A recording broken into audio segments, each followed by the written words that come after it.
by the CEO of the Chick-fil-A Peach Bowl, David Epps, with us today. David, we certainly appreciate the time. How are you doing this afternoon? I'm great. It's great to see you guys, and really excited to be on air with you. Absolutely. And, of course, Auburn has very intimate ties this year with Atlanta and with what will be in the Aflac Kickoff Game. But, David, I first wanted to start with your journey. This is our first time getting to chat with you as of course, the CEO now. And your journey began as an interim with the company. Just tell us about your journey to becoming CEO today. Well, it's hard to believe. In 1994, I started as an intern and selling tickets, of all things, which is how a lot of people in sports business start. And over the years, I've taken a little bite out of every job in our company, and I got to this point after 32 years. They decided they either needed to promote me or fire me, and I'm glad they made this decision. And, I'm thrilled to be on the job. This is a opportunity I've been waiting for many years.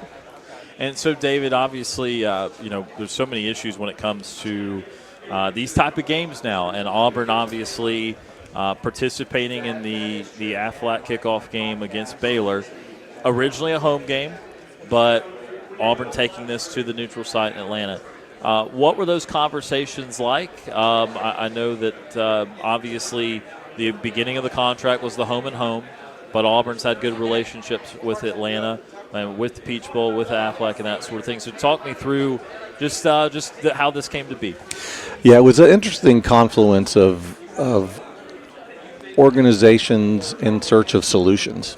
Honestly, we're always looking for the next big matchup to come to Atlanta. We obviously love to have teams and brands that mean something, not just to the city, but also to us. And obviously Auburn, like every school, is in a position now, and they were a year ago, where figuring out how to raise additional revenue and to be able to pay for NIL for players sort of above and beyond what they're already able to do through the rev share. I think our solutions converged, and the problem, we needed a game, they needed more revenue. We realized that we could take what we are going to traditionally pay to a school appearing in our game, and let's do some real NIL. By real NIL, let's, not that anybody circumvents the rules, but let's say there's a spirit of what NIL is supposed to be. And we realized we could really do real NIL by using Auburn student athletes to help us promote ticket sales, help us promote the Aflac Game fan events, help us promote the game broadcast. And it helps us get a great game, it helps the student athletes, and then it helps Auburn. So that was the impetus for it. And we've spent the past year slowly but surely building the machine to do this. It's been a lot more complicated than I think any of us thought to do something on this scale, but we feel great about it because we do keep calling it real, legit NIL in support of the Aflac Kickoff Game. How important is it to have a team like Auburn that's close enough to the Atlanta area as opposed to some of the other SEC schools? Obviously, Auburn just hour and a half drive down the road. Seems like it's easier and a lot better to get things going when you have a school that close, or can you work that out even if you have somebody that's not as close? We could do it with any two teams, but let's be honest, Auburn is really just a suburb of Atlanta, right? Sometimes it feels that close. Obviously, I'm kidding, but it's geography is really important, right? And when you look at the teams that we most often attract and who like to come play in our game, you can draw the circle. You can go, you could dip into Mississippi. You could even maybe dip to LSU, but, Auburn, Alabama, Tennessee, Louisville, maybe North Carolina, South Carolina. So it's, you look at it, and being able to drive is a huge part of it, and especially Auburn. Other than Athens, nobody's closer. I recall a couple of years ago we were having chats with Gary Stokin, and there was some concern with all the change going on in college athletics that where was the place for the neutral site kickoff games, and it felt like it was becoming maybe an increasing challenge. Now that there can be the NIL component, has the confidence returned that these games are always going to be able to be a part of the fabric of beginning a season and being able to get quality matchups and that sort of thing? It's a great question and something I worry about every day because let's call them the headwinds that Gary has talked about for several years, those don't go away, and they're not entirely mitigated by being able to do an NIL deal like this, because the real factors, when you look at the conferences going to 9 conference games, that's huge. Anybody who has an out-of-conference rival, these teams end up with 10 P4 games. And games 11 and 12, coaches want to be an FCS and a G6. And so what you end up with is decreased inventory. You also have the added pressure of coaches not being exactly sure what the college football playoff values. At the end of the year, we're going to talk about, hey, did this team, last year, Texas. In December, Texas is a 9-win team. If they had not gone and played Ohio State in week 1 and had played an easy win, P4, they're 10-2. People probably aren't talking about whether they should make the playoff or not. So coaches right now, I think, read the handwriting to say number of wins is more important than quality wins. So those two factors, not to mention the fact that schools are continuing to make investments in their on-campus experience, which they should. You look at Tennessee's building a business district. Florida's doing it. Everybody's building, and that's because they want the fans to come home, enjoy themselves. Meanwhile, it keeps all the revenue inside that school ecosystem, which is what the athletic directors really need. So as we look towards, again, this Aflac Kickoff Game, want to talk about the partnerships you've developed with Aflac over the last couple of years. Obviously, Chick-fil-A has been a huge part of the Peach Bowl, but tell me a little bit about Aflac and about the direction that they've kind of played here in creating this kickoff game experience. The Aflac is the absolute best, and they're another one. They're just right down the road from you guys in Auburn, and the great thing about Aflac is that we sort of share the same heart for using college football to do good in our communities. And September being Childhood Cancer Awareness Month works out really well for our Aflac Kickoff Game because we use that. We call it our kickoff for a cause. And the cause is promoting childhood cancer awareness and treatments. And so we're going to use that.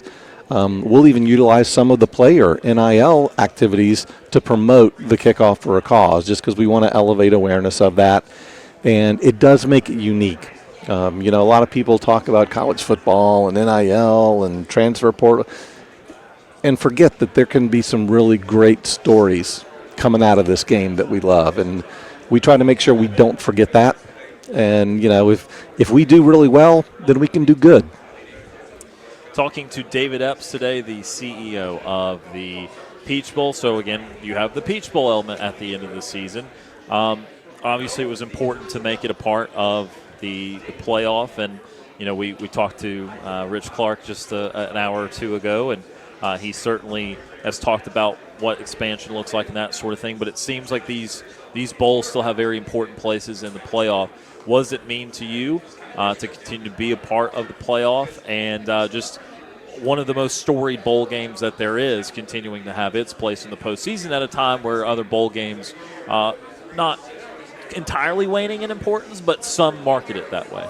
Yeah, it is absolutely a privilege and something that we do not take for granted because there are only 6 of us who earned our way into being a college football playoff bowl. And, we unabashedly in Atlanta say that we're the capital of college football. And I think to us that makes Atlanta an important part of whatever the college football postseason should be. So what we're going to do is first we have to serve the city of Atlanta because that's what we're here for.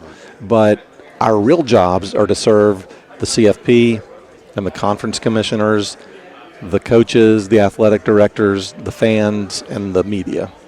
That's who we need to work for to make sure that over the next 6 years we make all of you guys' jobs easier. You guys as media. It needs to be quick, easy, fun, the best experience you've had. The coaches and the players, this used to be a reward for players. It's a business trip now. So when you come to our game, we want to make it as easy as it could possibly be for you to come in, take care of business, and move on. And as long as we do that, and that's what we're focused on, that's our North Star, is to make sure we serve college football and serve the good of college football. If we do that, we think that 5 or 6 years from now, no matter what the evolution of the college postseason looks like, we want to have made a pretty good argument that it can't go on without including Atlanta and the Chick-fil-A Peach Bowl. And so I guess my next question is, David, that when you have a college football playoff calendar that seems like it's ever evolving, and it could go up to 16 teams, it could go up to 24, it could stay at 12 for a number of more years. We're also looking at the calendar when these bowl games take place. Being January 1 for a long time meant a lot. It meant you're a New Year's Day bowl. What kind of conversations been had about the value of games in or around January 1 for the particular round? I guess that's usually around the quarterfinal round right now. And just how much of a difference it makes if it's the 30th, the 31st, the 1st. I don't know if you have strong opinion on that or strong information, but just where does the Peach Bowl and where does that kind of fall into the calendar there? You know, we built our brand on New Year's Eve for years and years. Pre-CFP, we were the New Year's Eve ACC versus SEC Chick-fil-A Peach Bowl. And that was sort of our identity. So we've always known that meant something. But traditionally, we weren't the New Year's Day bowl game. So we don't have quite the attachment to that. I think that the Rose and the Sugar and some of the other CFP bowls may have. The key for us, I mean, New Year's works perfectly for all these cities because most of these cities are shut down. And there's a hole in the social and the athletic and the academic calendar that time of year. The wrinkle is when you push it a week later, which is how we are now, where semifinals could be January 8th or 9th. And that presents some new challenges because people are back to work, school's back in class, families are back in school. So you have things like that to work around, but it's incumbent upon everybody who wants to be a part of the success of college football to be flexible. We tell our people, don't worry about the things that you can't control. And we can't control what the conference commissioners come up with. Whatever they come up with, we in Atlanta are going to make it work. However hard it is, that's okay. That's what we're here for, to serve the good of college football. He is the CEO of the Peach Bowl, David Epps, joining us today. David, we certainly appreciate the time. All the best. We're excited for the Aflac Kickoff Game. Of course, at the end of the season, working towards the Chick-fil-A Peach Bowl and much more. David, we certainly appreciate the time with you today. My pleasure. War Eagle, guys. War Eagle. War Eagle.